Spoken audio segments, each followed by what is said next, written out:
Hello and welcome to Drive and Double Feature Podcast. I'm Nathan, I'm Ryan. and this is the podcast where we talk about two movies a week every Tuesday and Thursday. But before we get into this week's episode, I want to talk to you about our Patreon. I really quickly want to shamelessly plug that for $5 a month, you can help support us. You get some bonus content over there, fun games, conversations, maybe a James Bond ranking list, maybe a James Rolfe ranking list if you really ask for it. We'll do it. And like I said, only $5 a month. But no main show content is locked behind that. But today, we are going to be talking about another Dirty Harry movie. Yeah, it's Dirty Gamera week once again. And we are talking about The Enforcer from 1976. Quite easily the biggest movie of 1976, if I do say so myself. Right? Would you say that? I would say that. I mean, I what other think movie came out that year? I don't know. I don't know my movies too well. Um, I just know Dirty Harry and James Bond. That's it. Yeah, Yeah, that's about it. yeah, that's about it. But yeah, this is the return of Dirty Harry. But this movie is directed by James Fargo. But of course, Clint Eastwood is back. Also, Dirty Harry's partner, or not partner, who is he? He returns in this movie. The lieutenant. Sorry, yeah, the lieutenant returns from the first Dirty Harry, even though he wasn't in the second Dirty Harry because the lieutenant was a bad guy in the second Dirty Harry Right. movie, which is weird. Clint Eastwood also has a new partner at the beginning, but also at the end of the movie, played by John Mitchum, who is a brother of Robert Mitchum, kind of like the larger brother. He's kind of a big dude. And I don't know. As soon as I saw him, I actually didn't know much about John Mitchum personally. Didn't even know he existed. I guess that's a bad thing on my part. Saw him and I was like, oh yeah, I know who that guy's related to because they look so alike. It's like Eh, it's like that is Robert Mitchum's brother, if I ever do say so myself. yes, they looked exactly alike. They'd like make the same face and everything. Um, Well, I mean, he was in Dirty Harry and Magnum Force, so these are all he back. was. Yeah, he was in all the other ones. Where was he? Like, he was like that guy that was like at the beginning of the first one, being like, Harry doesn't like nobody, like he doesn't Oh, like any okay. race. Are you telling me that like he gain weight or is he always this He's just large? he's just that big of a chameleon. Oh, that's what I'm guessing. Like he just really sinks down into his role. He's a method actor, right? Yeah, I mean, such a really monumentous role. Yes, yeah, I agree. Well, I should say the beginning of this movie does not open with Dirty Harry. It actually has a really interesting opening with a gas like truck, and like it gets there's a lady on the side of the road, doing the whole shtick, leg up, showing off that nice leg hair, and the gas company going they're like, they're going crazy for her. They pick her up, go up to like a shack, and then they get robbed and they get the vehicle taken away from them.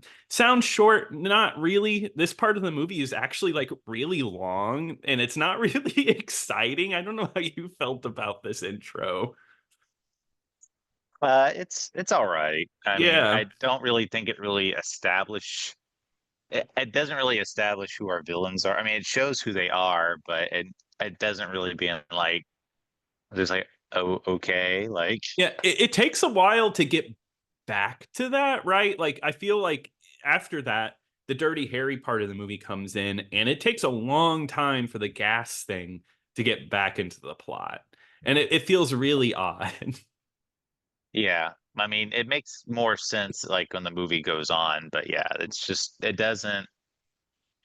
I don't know. I don't think it's a really good start to introducing the villains, at least. No, no. But as we learn, they're a part of the People's Revolutionary Strike Force, which is like a terrorist organization. But that's It's happening. those damn liberals. That's this movie in a nutshell. I'm Uh, glad you said it. This is the anti-liberal movie. It's so wild watching this movie and like thinking about our time period right now, and I was like, wow, there's probably a lot of people who would relate to this one if they went back to this with the morals of this movie. I just think of like like, I mean, I don't want to get like too like current eventsy or Yeah. whatever, but there's basically like the fact that they hired like a woman police officer, and like back then it's just like, ooh, whoa, like, Uh-huh. and it's like literally like they hired her because she's a woman. Yeah, that's And a it's plot like point. and like Dirty Harry is mad because they basically hired this girl Hmm. without, basically she's like an unqualified candidate. And it's just like, you basically hired this woman because of her gender. So it's like, I'm just like, wow, that is so topical right now. It So is, yeah, because like and it's very much the point because as we find out in like a few scenes, Harry actually is the one who interviews her and just really like lays into her, like make sure like it's known that she is not going to be a good police officer. And it's pretty much Harry who has to deal with this hire. And it just brings everything down. It just feels I don't know. Like you said, I don't want to get too topical, but it just doesn't it just feels a little overdone, I guess. That's a whole plot section of this movie, and we have a female inspector running around with Harry, Kate Moore, played by Tyne Daly, who is oh god, what's the show she's on? Um, Cagney and Lacey. Cagney and Lacey. Thank you. Yeah, she's in Cagney and Lacey. So she has that, but that actually isn't until a little bit later. At the beginning of this movie, we get like a little bit of like Harry hanging out, doing the stuff we like to see, just his like cop stuff, like pulling up to a restaurant where a guy's pretending to have a heart attack, and he kicks him out of the restaurant. yeah, because it's a con man. But Yeah. yeah, but like Harry originally, he starts out on homicide, and then he does like one of his really crazy acts, and they're like, "You're off homicide. You're going to records and personnel," which is basically like a desk job, and that's like Harry's Mhm. nightmare. Yeah, he's not for it. Um, yeah, But and then that's it. the that that I was just gonna say that's the joke leading up to when they're interviewing her, Mhm. Kate. And she was like, "It's like, where do you come from?" She's like, "Records and personnel," and it's just like, like. Ugh, disgusting. Um, yeah, and of course, it's all about then it becomes like later on down the line, guess what, you get to be with her, and then what I don't like is it doesn't really feel like the movie. I feel like the angle in the movie, at least what I would have liked, is that she proves herself, like she really like proves that she can be one of the cops, but instead she does help sometimes, but it mostly makes her feel like she's just bumbling around, not doing anything. I thought the same thing. I don't really think it really showcased. I mean, at the very end of the movie, it's like, okay, she's a competent cop. She can do, Hmm. like, she killed a guy, basically. So, Yes, yeah. So that makes her a good but cop. right, well, in Harry's eyes, I'd be like, oh, she's a good cop. But like, Hmm. it doesn't really feel like I would have really have liked it if she was like competent, or like just as competent, like kind of like a no nonsense type of cop or whatever. Hmm. Like with Harry, but instead, like you said, like because when they go and when he goes and interrogates um Hmm. that one guy, I can't remember his name, that black militant character, It's Big Ed, yeah, Big N, yeah. yeah, when he goes there and he's just basically just like, I'm gonna do all the talking, you wait out here, and then she just, and then it's like all these like menacing guys like around her, and she's like, get away from me, like I am a police officer, I have a gun, I will use it, and like just Uh-huh, and they all are like gathering around her, which they don't do anything, but yeah, no. yeah, and there's like a chase scene a little bit later in the movie where Harry's kind of the lead and she's in the back like, "Where do I go? Where is he?" And she's almost just like running around the city just like being dumb pretty much. And I just was like, it's kind of a disservice to this character to make her just uh,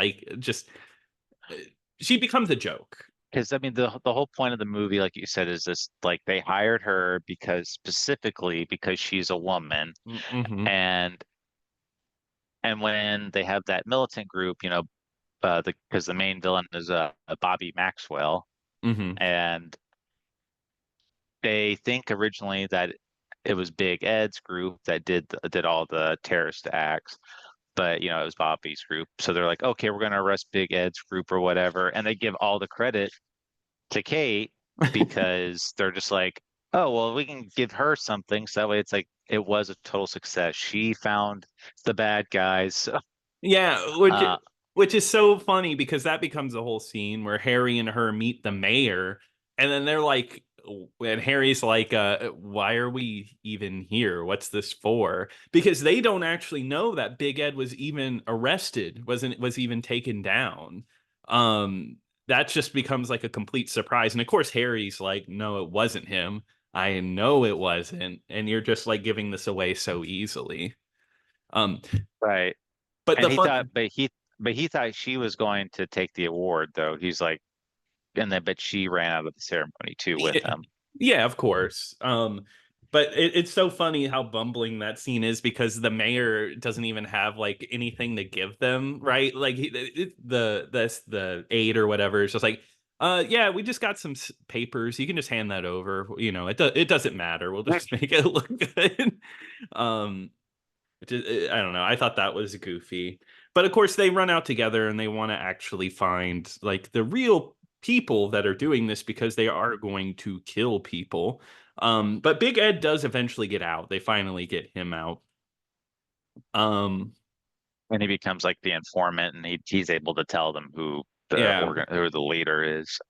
which is a great scene because Harry was really nice to him in that first part, and then in the next part, even after everything that's happened, they did him dirty. He still like really pushes him for information, and I think that's when Big Ed, of course, gives the obligatory is like, oh, now I know why they call you dirty, which is He's you got to do dirty. it. You got to do it at least once every Dirty Harry movie. He's so dirty Uh huh. not because he doesn't take showers. Oh yeah, dude, you stink. I want a scene like that. I heard they call him dirty because he doesn't wash himself. Unless they call him Stinky Harry. Stinky Harry. I'd watch that. Like it would be like that anime we watched with the guy with the that stinks so bad he kills people. Oh, right, yes. Classic. I can always bring that one up. Memories. Everyone remembers that one. Yes, of course. That's one of our most popular episodes. Um, Hmm. but the Uh, oh, go ahead. no, I just wanted to go back to like the actual villain of the movie, the Bob, like Mhm. the I I thought it was a pretty weak villain. Oh, I agree. Um, Yeah. like the other two villains, like, was, they had the Scorpio killer, which is basically, he was like a serial killer and he had like all Mhm. these really deranged moments. We had like the evil police officers from the second movie, and they kind of heard like the reasoning or whatever why they did things, but like I felt like we barely got to know this guy.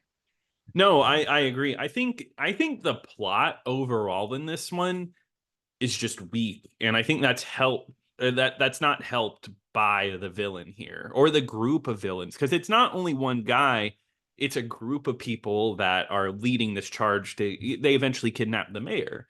And I just feel like he just doesn't have a character and we don't really understand like we understand why he's doing it, but it just doesn't feel as deranged. When coming from the first two movies, you need a villain who just feels like this pure evil almost. And I guess the guy they got for this just doesn't sell that well enough. And like I said, it doesn't help that the plot just it's very it's crazy to say this, but it feels very rudimentary. It feels very procedural. Like it feels like an episode of a TV show. It doesn't feel like a huge movie. Like the other two felt like a big deal. This one just feels very like going through the motions kind of deal.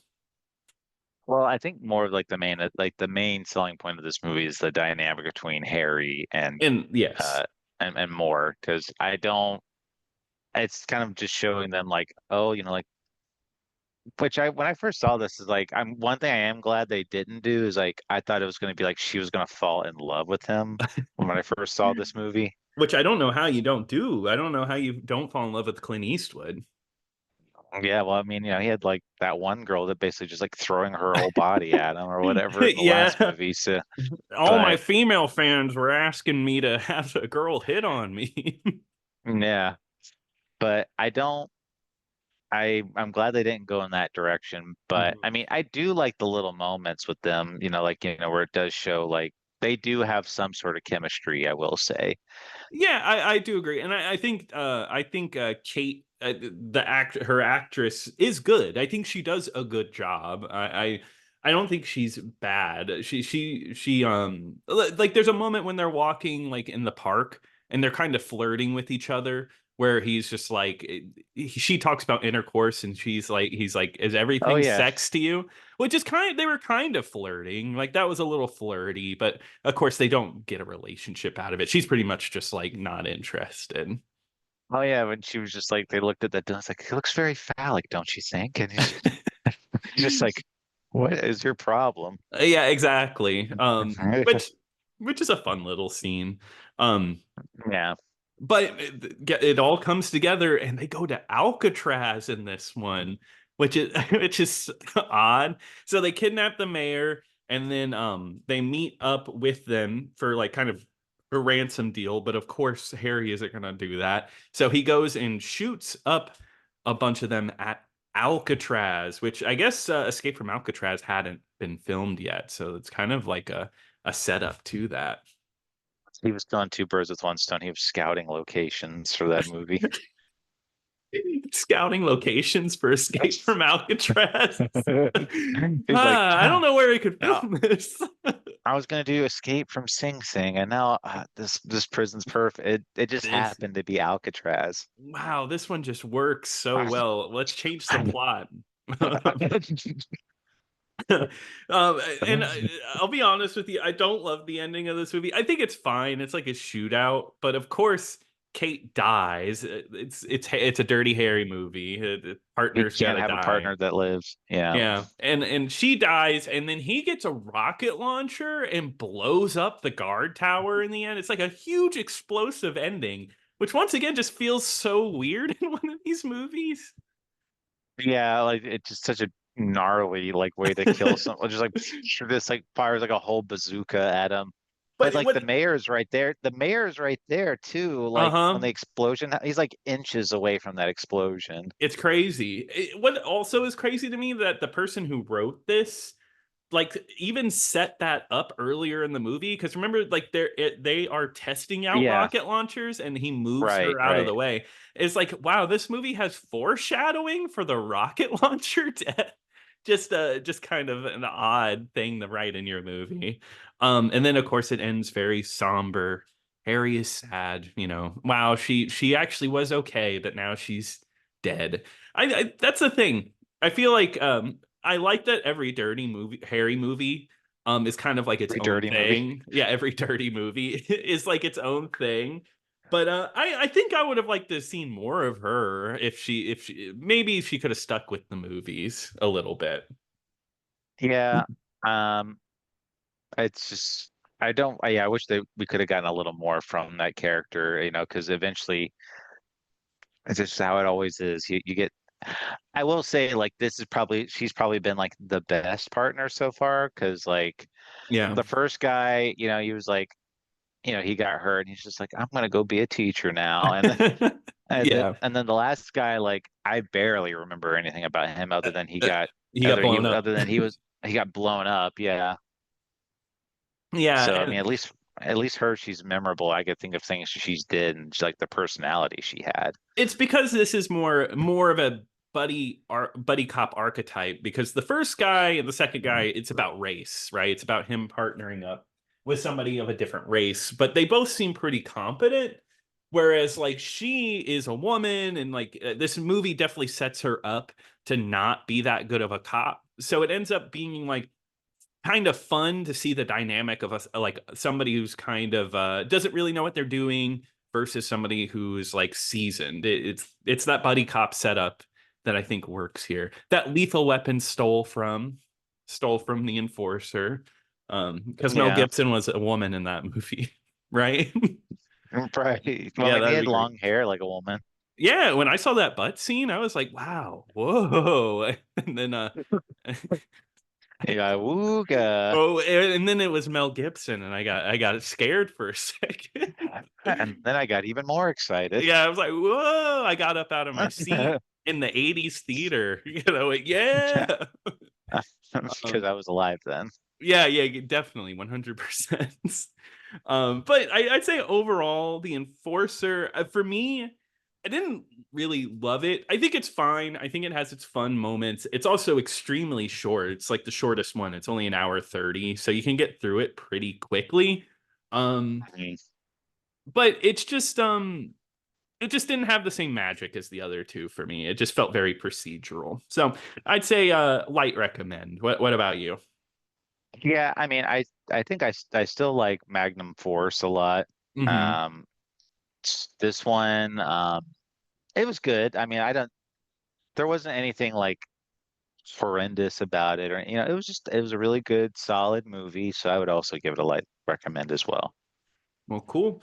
Well, I will say that Dirty Harry will be returning with 1983's Sudden Impact, which I can't believe there's that big of a gap, that there's like a 7 year gap at this point.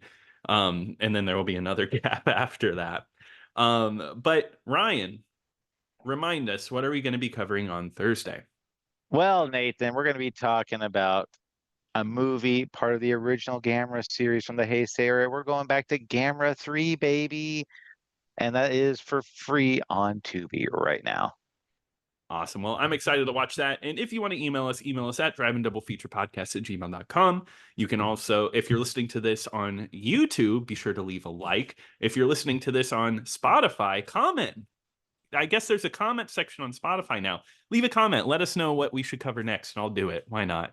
And then until next time. Until next time.